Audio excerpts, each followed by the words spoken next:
There's the 3D printer software. Let's see, it's printing a base for my objects. And here's the 3D printer. And the fume hood. You can see it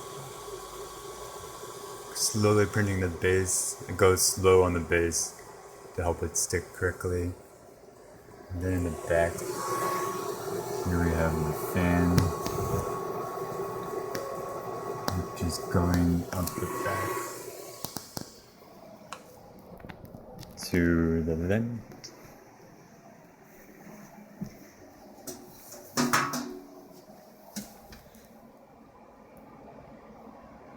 As you can see, this is just a cardboard box. It's plastic.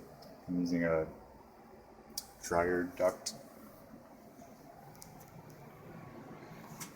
It comes here, and I have it going out the window.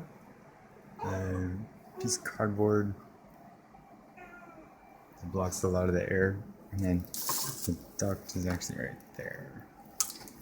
On the outside, it looks like